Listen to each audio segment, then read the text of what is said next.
Welcome to the Gigs Podcast. I'm your host, Nikki Sands, founder and CEO of Gigs, the professional career platform for the live event industry. On this podcast, we are interviewing the very best in the touring and live event industry to hear the good, bad, ugly, and unreal moments of life gigging and lessons learned on the road.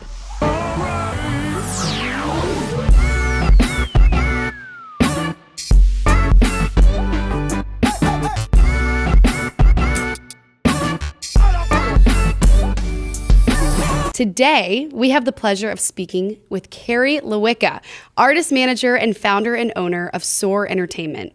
She previously worked on the road as a production assistant for Alison Krauss, Blake Shelton, and Hunter Hayes, and as a promoter rep for Cody Johnson. Currently, Carrie manages artists like Ashland Craft, Stemaly, Stephen Paul, and Sammy Arriaga, and serves as a day-to-day manager for Adam Sanders, Jenny Tolman, and the Dries. Carrie, welcome to the Gigs Podcast. Thank you. Thank you. Thank you for having me. I'm so happy to have you.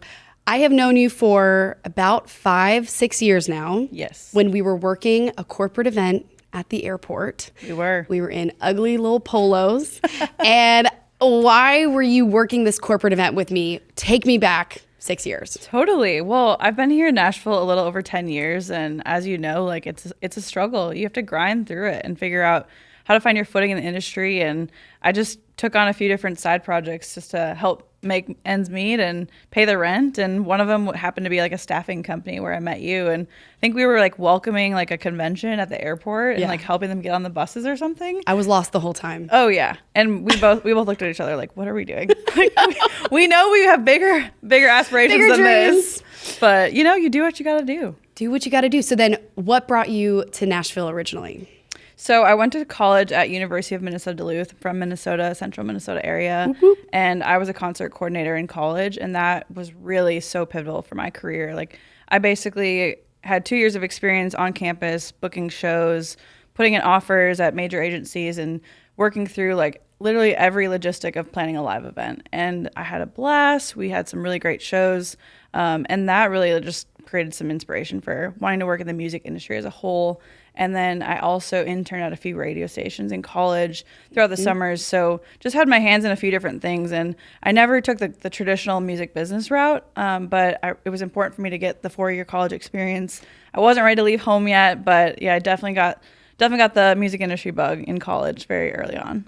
Okay, before we move on, I want to hear more. What does it mean to work at a radio station? What were you doing? Yeah, I basically was a promotions intern, so I did some on air with the promotions team. I was at festivals, kind of engaging with fans, handing out promo things, playing cornhole bags in Minnesota.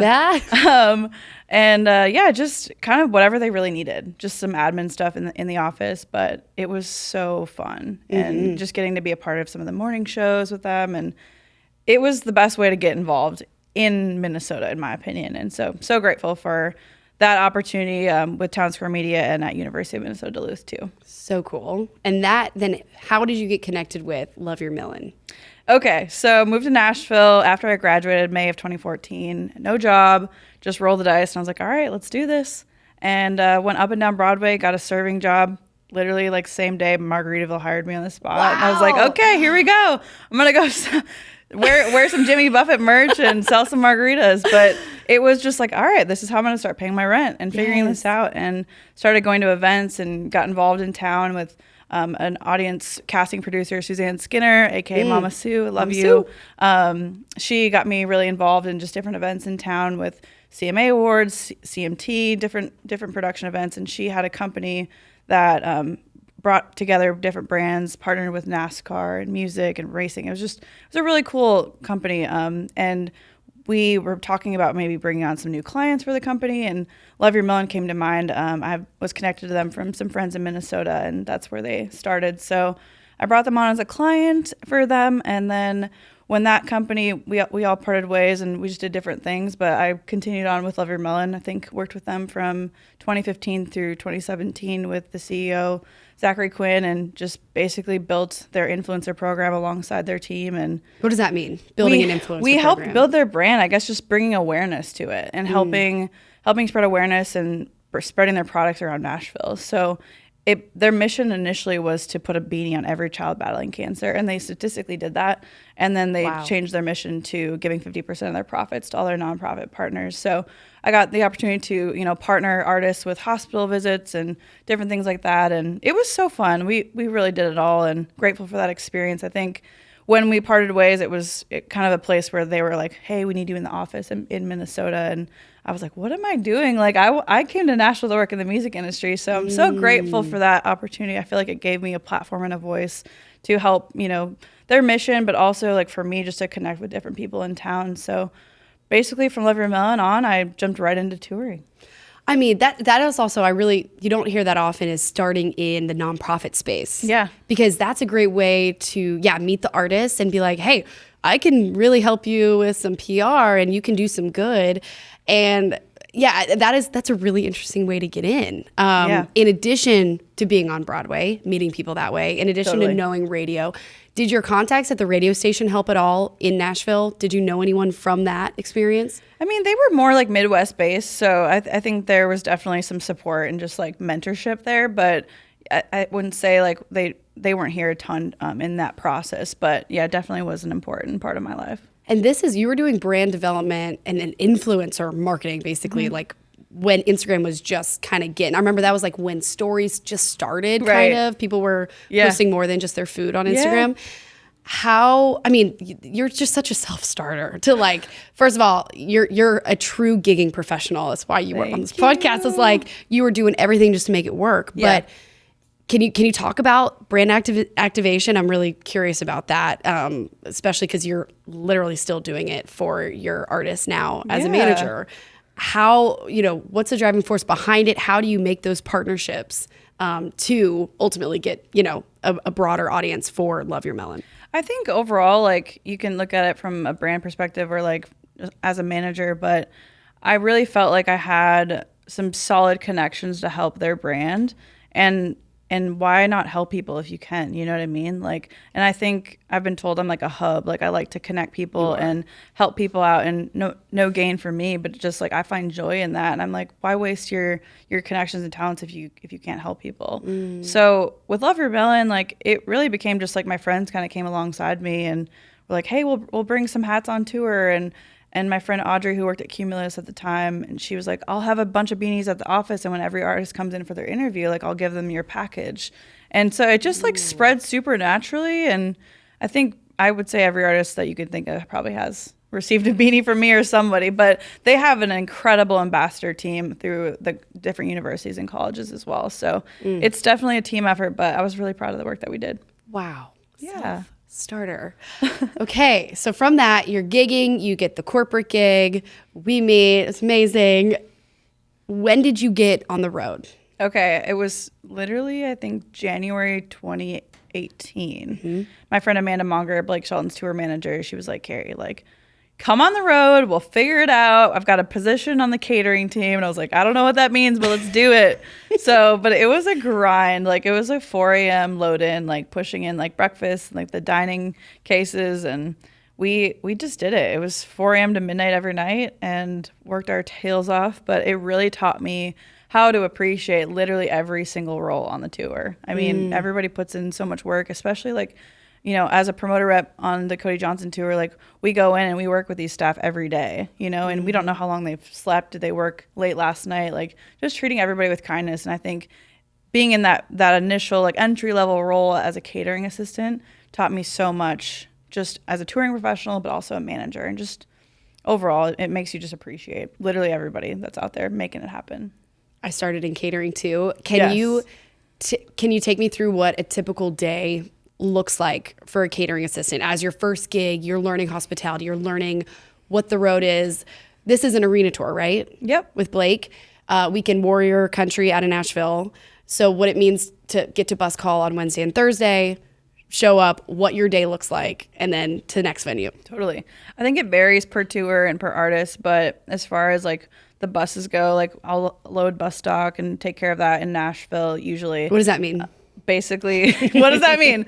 Well, bus stock is basically like a grocery list for every bus. So what people need every day just to get what their basic needs on the bus. Of course, there's catering inside that people can go in and enjoy, but the bus stock was the first step. So that's a sometimes involved in the catering process, or that can happen on site at the venue where the runners will go out and shop that. But really my role was just making sure the dressing rooms were taken care of. So we had different like decor that we would set up, and some people needed coolers, some people needed coffee setups, and just make sure that we're all set there. And then we had cases of just like back stock of like the whole rider. So like this room needs this room needs that, and just making sure everything's kind of ready to go before they arrive. How did you vibe out a nasty locker room? How did you make it look cool for a production office or a dressing room?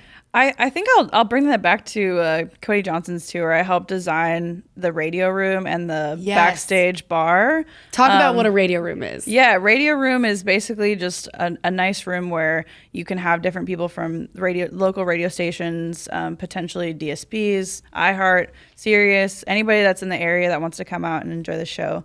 They come in, grab a drink, listen to music, hang out, and Cody and any of the support artists will come in there in different times and just hang out and get to know the crew. And it definitely helps the artists in radio play for sure. So just a nice space for everybody to hang out. So you were and then you were taking care of them. So you were meeting all of these radio reps and promoters. But basically my job is, I helped Cody's team. Like we set that room up, and then they kind of just take care of what they need to do in there, and I'm available as needed. But I always keep an eye on it, make sure everything's stocked and fully ready to go for them. And then we do the same for our backstage bar as well. How many dressing rooms were you doing? I know I'm getting in nitty gritty, but this is so cool. Just how every camp just does something differently. How many rooms were you taking care of? How many bars? For Blake's tour, I would say it was probably, so we had a backstage bar, Blake's room. Those are like the two big like vibe rooms.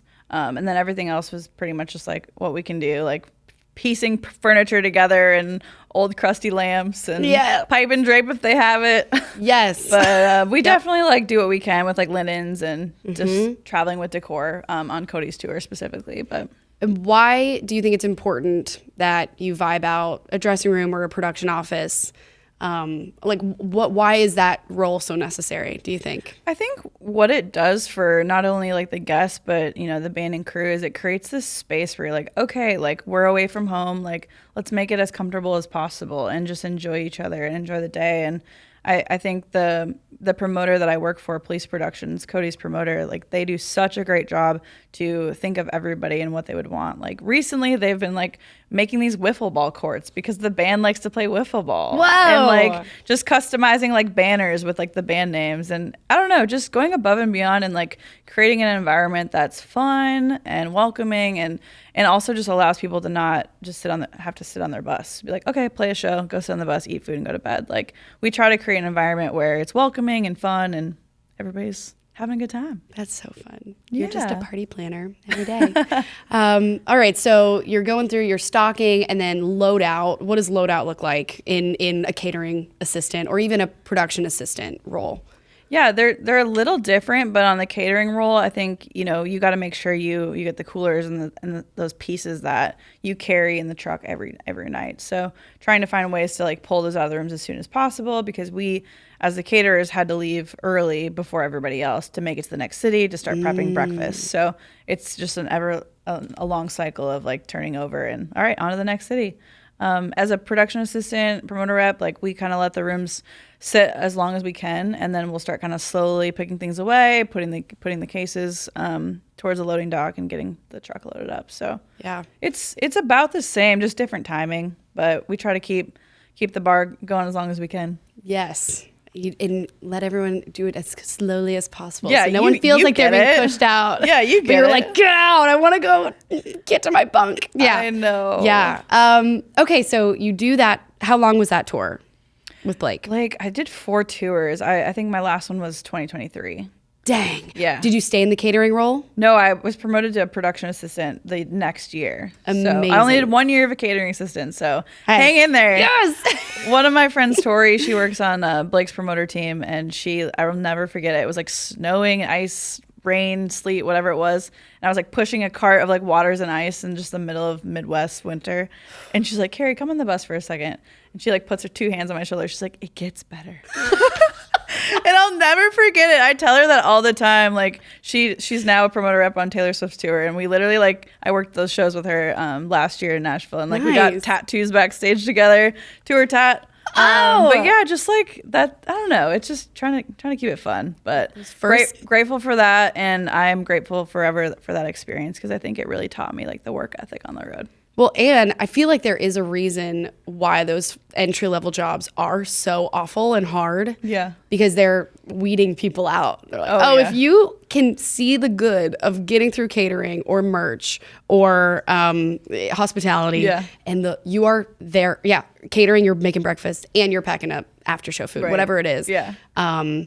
Weeding people out of. If you don't like this, trust me, you're not going to want to be a tour manager. Yeah. Whatever. Yeah. Yeah. I think my takeaway is like, I'm not like above anything. Like I'm willing to like roll my sleeves up and figure it out and get the job done. And that's just like been my journey in Nashville. It's like, it's never like an easy path. You're like, I don't just have like this company hire me on and like, hey, come on and well, you can make X amount of dollars and it's going to be great. And it's like, no, I've had to like turn stones and like create every opportunity. And it's like that if you don't have that work ethic, like what do you have? You know what I mean? Ooh. So I think I will continue to thank Amanda Monger again for putting me in that role and helping me kind of pave the way in the touring world. Wow. Yeah. So you get that first tour. You know, like, hey, maybe I'll get on the next tour. Maybe I'll get promoted. But the tour is going to come to an end and you're going to stop making money at some point. So what did you do when that tour ended? Did you line something up? How did that work? Yeah, it's interesting, like, thinking about that. I did also bartend and serve at Tin Roof on Memory. Yes. So that was a time. That was fun. I think I did that from, like, 2016 through 2018. So they were super flexible with me and my schedule. So I would kind of pop in when I could.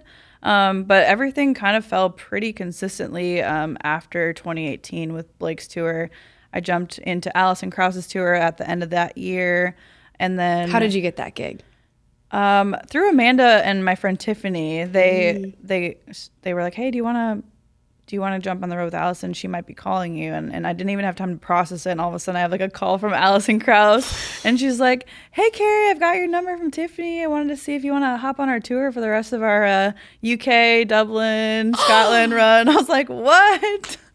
It was crazy. Thank God you did that catering. I know. Wow. Yeah. So, and Alison, I still adore her. We keep in touch, and she is the absolute most wonderful person. But yeah, we worked together for about 2 years on and off, just throughout her touring career. And then in 2019, I worked with Hunter Hayes' tour. Mm-hmm. Well, there was a time when you did both at once. Yes. And you were juggling. Can you talk to me about that?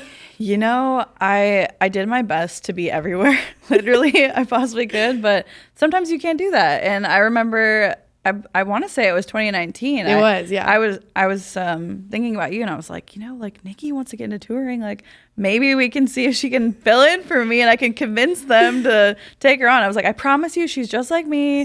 She's going to be even better. She's going to kill it. Mm-mm. And yeah, that's where you came on the road. So that's subs, the beautiful world of subs. That like is, Yes. I want to talk about that because oftentimes you get a gig and you're like, man, I have to miss that wedding. I have to miss my cousin's baby shower. I have to miss all these things. And Right. it kind of is the reality of this world. But also there is that moment of never say no to a gig. So you got something with Hunter, you got something with Allison. It was filling the dates, but you had me, and then you had Jenny Slade in Nashville to kind of help with the subbing. How does that work? Like, how do you find someone to where you trust? How do you train them? Like, because you had an amazing manual for me to learn of how to, I mean, this is a whole new camp. Yeah. Everyone does stuff differently. So can you talk about that more? Totally. Yeah, I think honestly, every person that may have come in to train in some capacity, maybe you had an opportunity to shadow me, or we sit down and we talk for hours, and I'll like run through like a checklist I have. So I created a checklist, basically just kind of by like time of the day when things need to get done, and then I'll highlight as like they get done. And honestly, like even though if you know it like the back of your hand, it doesn't hurt to like have a checklist to be like, am I doing everything? Am I forgetting anything? Because I have a mental like time clock in my mind on show days, and I'm like, if this isn't done by like 2:00, like I'm stressing out. You know what I mean? Yeah. So I think that's important. But if I remember right, like when we sat down and talked, I was like, all right, here's how this works. Here's the in and outs. Like he likes this, he doesn't like this. Like I think that's, but also it's a lot of just trust, you know, like building that relationship. Like we already had a foundation of a friendship that I was like, she's going to crush it. It's great. You know, and I think that was a good opportunity for you to like kind of learn and see how you liked it. And yeah, honestly, I think for me, that brought me joy, like having you out on that too, just because there's been a few different friends in town that have done that, and now they're in different roles, and it just makes me so happy. I'm like, that's what this town's about. Like, and obviously, like, you built this company on a foundation of like, it's hard to get gigs. Like, yeah, you know, like you have to know somebody, and it's like, honestly, like same. Like we both went through that in different ways, and we didn't consistently have gigs. Like we were like, okay, this tour's done, and got a little bit of a gap here, but we figured it out. Yeah. Oh, that's just the most beautiful thing. And I was so grateful for that, because I had only known Eric Church's camp, which was huge at that point. Yeah. So to go on a one bus festival run with Hunter and do the VIP, and it was kind of like I got even more responsibilities, but it was a smaller show. I mean, doing a bunch of, I feel like subbing, I really want to create a category on gigs, just subbing. So you can like really feel around like, oh man, I really don't want to be in country. I want to be in pop or whatever it is. So cheers to you for being a mentor and training, and also giving people opportunities. Totally. But really taking the time to lay out like, hey, don't forget the hard-boiled eggs at 6 a.m. or whatever, because I definitely did at one point. It's like, anyways, okay, moving on. That's great. So you're with Alison, you're now production assistant with them. And then I know this because you started early on. You were also managing artists on the side, just kind of freelance doing that. Talk to me about what that even means to manage an artist. Totally. I think I definitely credit somebody in the music industry, Jo Jamie Haar. She's been a mentor of mine in town, and I remember like going to her office, and I'm like, this is the second meeting I've had with her. Like, why is she even meeting with me? Like, I had nothing going on at the time, and she was like, Carrie, I think you'd really like shine in management. And I took that, and I was like, wow, like that really meant a lot that she said that. And so I think I took some of my gifts of just like connecting people and wanting to help people, and then taking the brand development, brand partnership side of my career and like applying that. I was like, okay, like let's put this all together. And I think I look at the clients that I work with, and we've all like chosen each other. You know what I mean? I think that's so important. Whoa. It's like, you know, we show up for each other every day, you know, and I think that's really important that, you know, they're taking a chance on me as much as I'm taking a chance on them. So, but yeah, that was definitely something that was, you know, early on. Stephen Paul is one of my first artists that I've been working with, and he's incredible. West Monroe, Louisiana, Bayou Cowboy. Yes. He's the best. But yeah, we've been going at it for a few years, and it's been great. But it's also like my career on the touring side has helped me so much as an artist manager, and I think you really don't get what goes on out there unless you've really like had that experience. So grateful for that. You have just teed up so many questions. Yes. I want to start with, she saw something in you that knew you would be a great manager. And, you know, I want to understand what that means more. What are the skill sets on the road in production? So production assistant, tour manager, what are the skill sets there that you could talk about? And then the skill sets that you need to go into management, and how they're, you know, some similarities, and then how things you had to learn to really step into management. Totally. I think on a management side, like, you know, you're getting asks and requests from labels and different partners, like, hey, we need this from your client, and we need this video liner. And it's like, I think finding like the right time and windows with those artists like is so important, because I did see like the stress that caused some of the artists on the road, like just finding those windows. And I also think, you know, delegating, like, all right, like these are like the 2 hours I have with this artist, like let's get this all knocked out. Like that's, to me, really productive. It's also really productive to go on the road with your clients and just be there with them and see it, be a part of that, but also like get some business done too. So I saw that a lot with Blake's crew, how his team came out on the road and like they would have different meetings, and I think that's so effective, you know.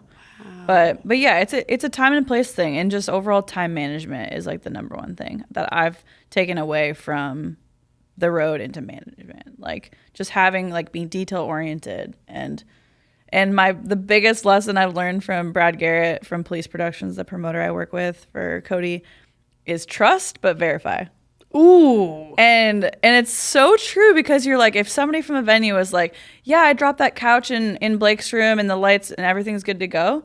Okay, well, like I went back 30 minutes later and it wasn't there, and Blake's about walking in 10 minutes. Oh, Like, trust but verify. Like, you have to. Like, you want to believe that people are good for it, but like they probably got pulled to a different obligation from their manager, and they're like, oh, I'll get to it in 45. But I'm like, Blake's walking in 10 minutes. I need that couch in that room. and that's your responsibility. Yeah, well, it's just like you want it to like look nice. They're coming in from the bus, wanting to sit down, enjoy the morning, have some coffee. Like, so yeah, trust but verify.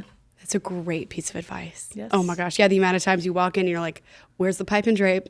I've been waiting on this pipe and drape. And I know, right? That's pretty and good. it could make you go crazy if you really dig into that. You know, but Verify and know who to go to. Can we talk about the promoter side of things? Yes. So you did tour production, artist management, and promotion. Can you talk really just like what the difference is and then your involvement with them? Totally. I think the story getting me to the promoter is like really unique. I was interviewing for a country band to tour and handle their VIP, and I went through like 5 interviews, like all the way up till management. And I basically got a call and they were like, hey, like the band decided to go with a family member, like somebody like close in the family, and we really appreciate like what you've done, the time you spent, and we hopefully can work with you in the future. And so I was like, dang, that's such a bummer. But in the back of my mind, I had been a fan of Cody's since 2016 when I saw him at Third and Lindsley for like his second show ever in Nashville. Whoa. And I was like, in the back of my mind, I'm like, gosh, I would love to work with Cody. And I never really like pursued that too hard. I think I've emailed his manager like once. I have to show him that one day. But I literally the very next day, I got a phone call from Brad Garrett, Cody's promoter. And he was like, Carrie, I got your name from Todd Ortmeyer, and he said that you would be a great fit for this role. We're working with Justin Moore and Cody Johnson and want to meet with you. So that is literally how that happened. I'm like, God, like that's how it happened. Because girls will come through the meet and greet line. I'm like, how'd you get your job? I'm like, that's like the only answer I have. Like wow. That it truly aligned in perfectly. So that's my journey to police productions. It's totally God, but it's also, when you got hard work and constantly making connections, and I mean you're just constantly building your own company and your own brand. Yeah, that stuff's just gonna happen. Right, like you're putting yourself in those rooms to get that. So you worked hard for it. That's pretty amazing. And so that's just something you do, like you gig that is not full time for you.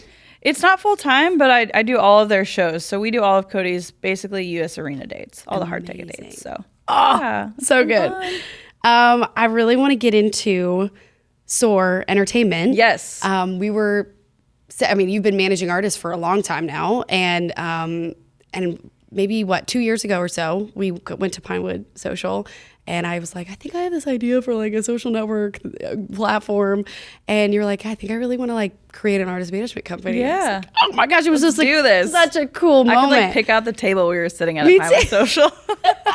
It's such a cool thing to also have friends that just like totally support your dreams no matter what. So talk to me about how you got to that point of, okay, I think I really love this. I want to do this. And then what it takes to actually start an artist management company. Totally. I think it really came down to like a lot of people just being like, Carrie, you do so many things. Like who do you work for? And I was like, well, I work for myself. And that's just always been the story. But I never like pushed it down the road to be like, all right, let's put a brand around this. Let's build it. And I did have that vision. I think at the time I was just a little overwhelmed with the concept of like starting a business, and it was definitely a no-brainer as I was kind of like digging into it even as early as like 2020. I was like, okay, like there's something here on the management consulting side even, and it's been a long time coming, but we are launched, baby. Soar Entertainment. Congrats. Thank you. What does it look like to kind of sign an artist and start working with them? What's that process like? Yeah, I think I have a unique roster. I'm grateful to be friends with all of them and have worked with them in different capacities. And but I think going back to what I said earlier, like I feel like we've chosen each other. Like I think one of my clients, Ashland Craft, we actually reconnected through our friend Corey, and she reached out on Instagram. Was like, hey, would love to like catch up and like hear what you're doing and just fill you in on my world. And I was like, well, I'll see you in like a week at a Cody show. Let's just catch up in your dressing room. So we sat down and we talked for an hour, and I basically just like picked up the pieces. I was like, all right, like let's do this. Like as a friend, like I want to help you. And I think at the time, like she had been taking different meetings, and then we had a few different follow-ups, and I was like, how can I help you more? And she's like, I don't want to work with anyone else. Like, I want to work with you. So that like naturally just happened, and I feel like very grateful for that alignment. And wow. So yeah. So I imagine that the strategy is different for each artist, depending on their fans, what they want to do with their brand, everything. How do you prioritize it all, and how do you do it all? Honestly, a team. Okay. Having a team. Sydney Hannon works with me, and she's great. She's day-to-day operations for Soar Entertainment, and Great. she comes alongside everything that we can do together. Basically, having her, we have weekly calls with every client in different capacities, whether it's with the label, marketing teams, our internal team, just having organization and making sure we're making time for every artist, and obviously prioritizing what's time sensitive, but just working through that. And but yeah, couldn't do it without her, and some great interns along the way. Oh, interns. Let's go. I love it. Yes. So you're a mentor not just to artists, but also to people working in production. And I've gotten to experience firsthand. Where do you like to come in kind of and educate and mentor? And what excites you about the mentorship process, especially for kind of the beginning stages? I think one in particular, I think, the mentoring definitely came naturally from me needing subs and like wanting to be like, okay, there needs to be more people that do this, and people that I trust. And I feel like there were always these opportunities and gigs that would come in and be like, Carrie, can you do this? And it's like, you just literally can't be all in the same place. Like, of course I want to do it all, but you have to prioritize like your commitments. And so I was definitely motivated to finding other touring professionals like myself that can be like, yeah, I know a girl, Nikki, call her, you know what I mean? Or Jenny. Mm-hmm. So that was definitely a motivator. But I think one story in particular, my friend Corey Wager Grogan, she was nannying full time. I think it was about a year and a half ago. And I was sitting down with her. I was like, what are you doing? Like, she's like, yeah, I kind of want to tour. And I was like, girl, come and tour. And so she trained with me on some Cody shows. And then I think I got a random text. I don't know who it was from, but I was like, hey, do you know anybody that could leave like in 3 hours on a tour this weekend? And I was like, Corey, are you available? And it ended up being Sam Hunt, and she's working with him full time now. Girl. Yeah. So It's just Wow. like those stories and the magic that happens is so cool. And I mean, it's like literally the perfect fit. So What are you looking for in those people where you're like, okay, I trust them. They're going to take this and I see this thing in them. They're going to be great. What are you looking for? Oh, I think it just really comes down to the personality. Like, I think you've probably heard it a million times, but it's so much about like the hang. Like, are they a good hang? Like, are they in it for the right reasons? Like, are they going to flirt with the artist? Hopefully not. You know what I mean? Like, just being professional and like working hard, I think comes down to personality and hard work. Like, if they have those two things, like it's going to be a good fit. So, And hard work meaning like it could literally be a 24-hour day, and they gotta just stick with it, no matter what. Mm-hmm. Exactly.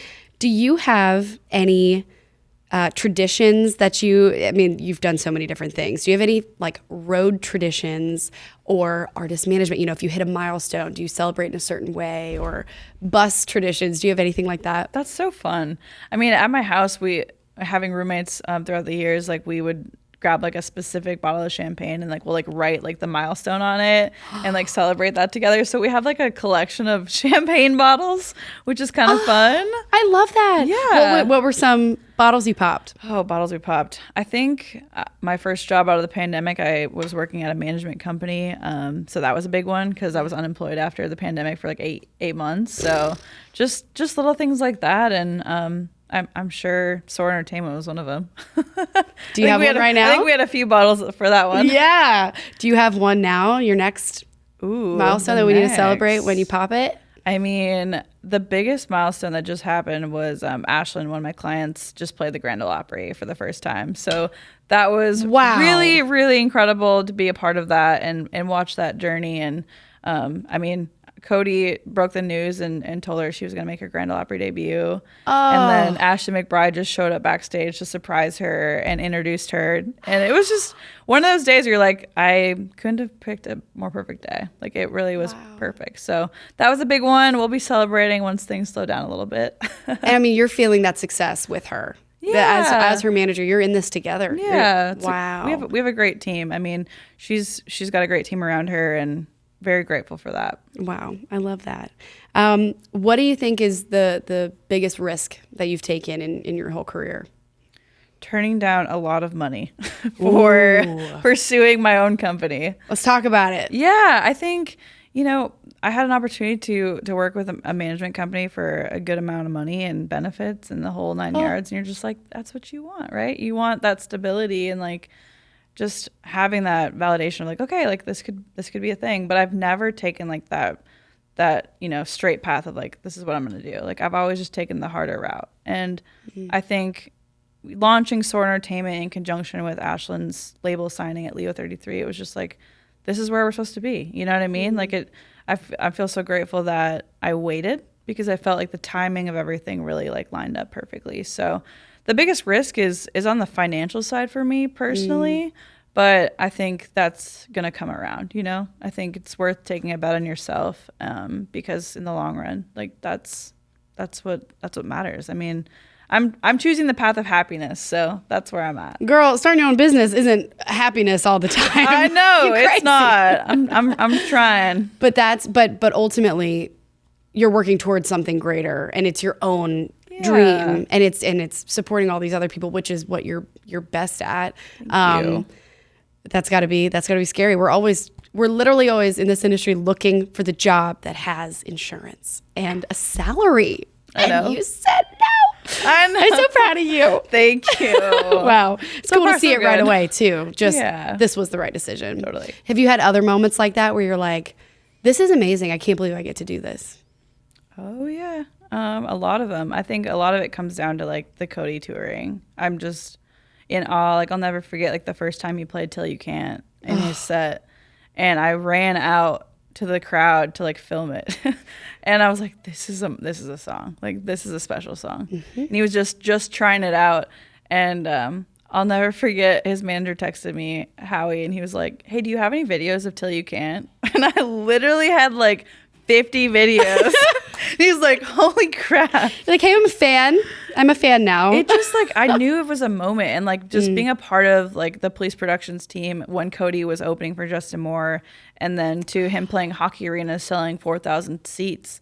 And then, going to Fargo, North Dakota and selling like, I think it was close to 14,000.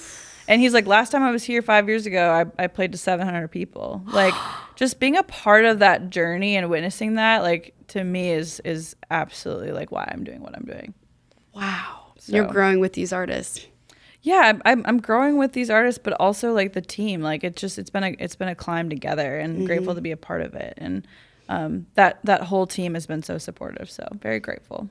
You are very good at planning parties, obviously, because like you do that for a living, but planning events and you really dedicate a lot of time to your relationships, your personal relationships too.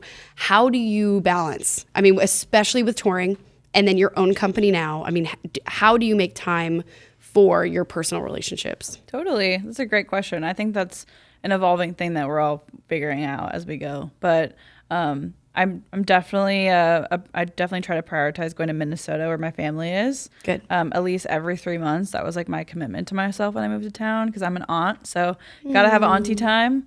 And then personally, like I mean, I think there's just always going to be breakfast, coffees, lunches, dinners, drinks, going to events. But figuring out somehow to like merge a few of those, or like instead of going out to drinks, let's go for a walk. Like just having a little bit of a balance there. But I definitely know I'm not perfect, and if I haven't seen you in a while, I'm sorry. But you know, we're doing our best, and I think even if it's not in person, like just phone calls or staying connected on social media. But yeah, it's definitely something I try to have balance in. I think it's getting better. That's awesome. Yeah. After a long run, I would not like a long tour run. Whenever I came home, like I had a designated day, like I would call my rot day. Like I just needed to rot and do nothing and like scroll Instagram and, you know, just do nothing. And then I would, you know, maybe get a facial or like treat myself to something. Yeah. What do you have? You know, you're like, I'm so exhausted. I need to just shut out the world. Like, what's your self-care? How do you take care of yourself? It's a great question. I mean, if I'm coming back on a Sunday, like I might treat myself and go out to dinner since I probably don't have groceries because that's a reality of touring. But I think, monthly massages and girls' nights, wine nights, just trying to sprinkle that in a little bit, but definitely get the Sunday rot day. Yeah. Oh my gosh. I had times where I wouldn't wake up. Like I would come home, go to sleep and not wake up until like 8 p.m. Yeah. Like, oh, I'm gonna have breakfast now. Yeah. Yeah. It's a weird life, dude. Getting back. I mean, that's what like the pandemic showed everyone like, oh, this is how we can live normally. Yeah. And I decided I really liked it. And a lot of people were like, get me out of this hell. I need to get back into the road. Okay. We have rapid fire questions that I want to get your hot take on these things. Okay. Your first concert. Ooh, I want to say Colin Ray. It was a Christmas concert that my dad took me to. I would say that's probably the first one. How old were you? Let's call it 7. Nice. Is this your first pair of cowboy boots? Yes. As an adult, I've literally lived in these, but I thought I'd bring them out for the special occasion. I love it. You moved to Nashville in these boots? I did 10 years ago. Dang, I love it. 10 years ago. 10-year town, baby. Look at you. Now you have an artist management company. And I'm on Gigs Podcast. What's your favorite after show food? Gosh, I feel like I know it's so lame pizza, but Jimmy John's is like a surprising, refreshing one. It feels a little bit healthier. Yes. And it stays fresh. Yeah. French fries. You can't. Yeah. Yeah. What's your favorite venue to see a show and then your favorite venue to work? Ooh. There's still a lot of bucket list places to see shows for me because I mainly am in the arenas. But I would love to go see a show at Red Rocks one day. That would be amazing. Favorite place to see a show? I'm trying to think. I mean, Bridgestone's always epic.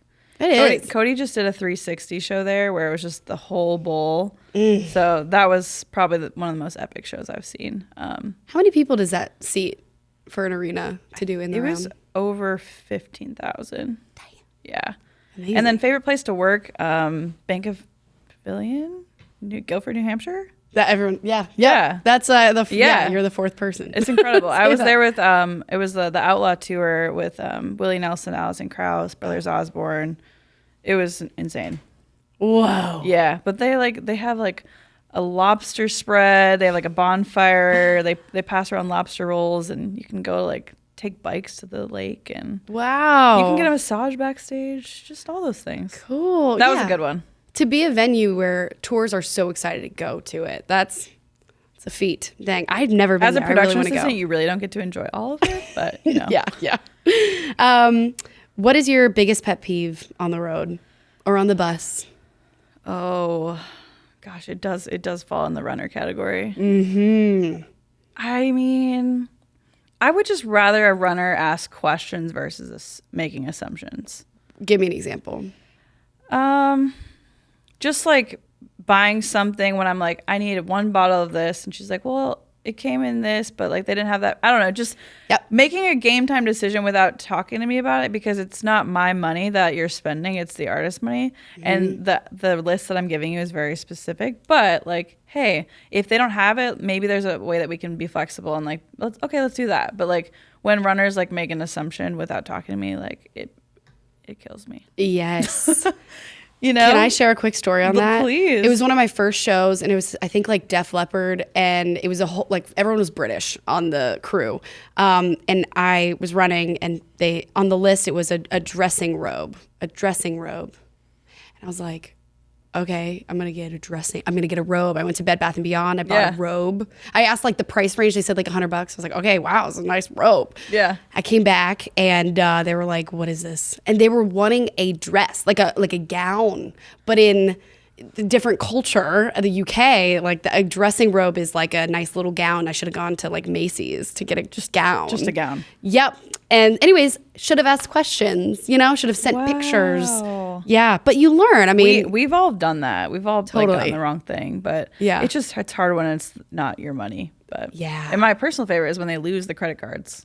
Just like, oh my gosh. Do you have any tips on how to, I think every like PA kind of has their way of managing their runners. Do you have something that like you are just like, this works every time this is how I keep everyone organized? Yeah, I think it's been actually different for every tour. I think Allison and Hunter only had one runner.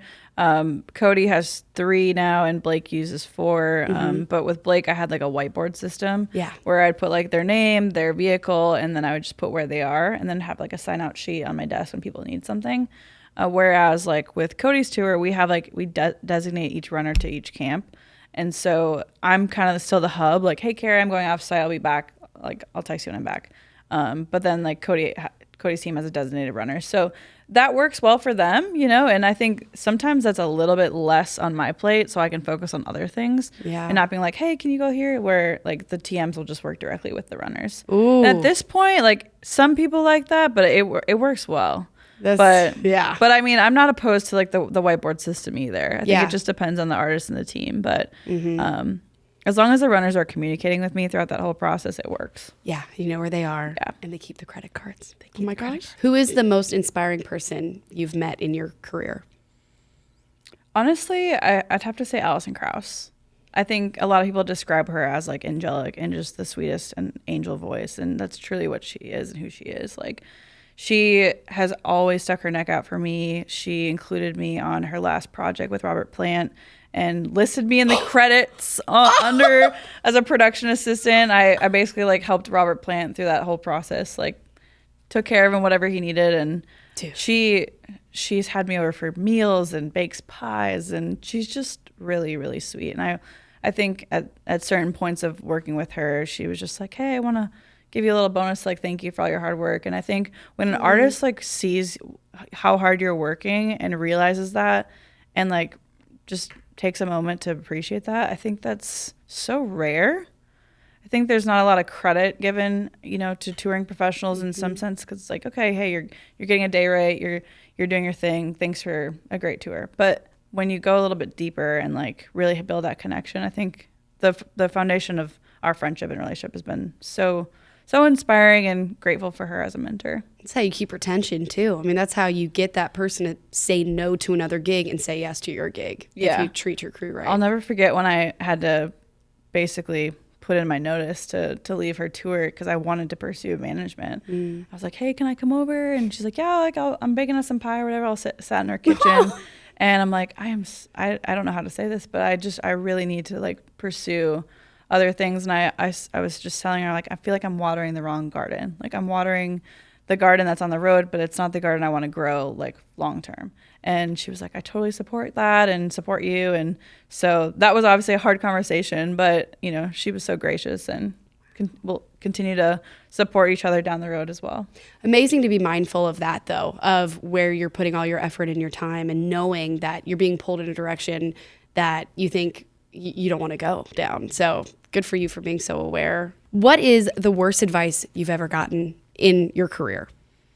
I think the biggest thing is like, as long as you like stick with your gut, like you can't really make a bad decision. But I think at certain points in my life, people have encouraged like different jobs or, you know, partnering with a bigger company. But I think when I was in those roles, like I felt like my wings were like stapled to the ground, and like I really didn't have like the freedom to do and be who I am. And so that is why Soar was born, because I was just like, I want to have the platform to work with who I want to work with, build a team that we're passionate about the artists that we work with, and just give them a runway to soar and just continue to build as we go. And so I think leaning into your gut and not, you know, taking that job just because you think you should is probably my advice on that. My last question is, if you weren't in the music industry, what would you be doing? But is that even an option for you? I think about that sometimes, and I'm like, well, if this doesn't work out. But I think I would really enjoy working at a music venue, but I still feel like that's a little bit music in the music industry. Girl, that's okay. I don't see you leaving this industry ever, and I don't think you should. I really can't wrap my head around that, because I think it would have to be in music in some capacity. But I think if it wasn't specifically, you know, artist management or touring, I'd probably work at a music venue. You're amazing. I mean, this was a catch up for us. It was. Thank you for being on the podcast. Thank you for having me. I am sure you're going to get people reaching out to you. Are you open to, you know, giving advice or answering questions to people? Totally. Absolutely. How can they get in touch with you? What's your social media? Yeah, my personal is Carrie Lelwica, CarrieLelwica. And then you can find everything on Soar Entertainment at soar-entertainment.com. Thank you so much for being on the podcast. This was amazing. This was an honor. Thank you for having me.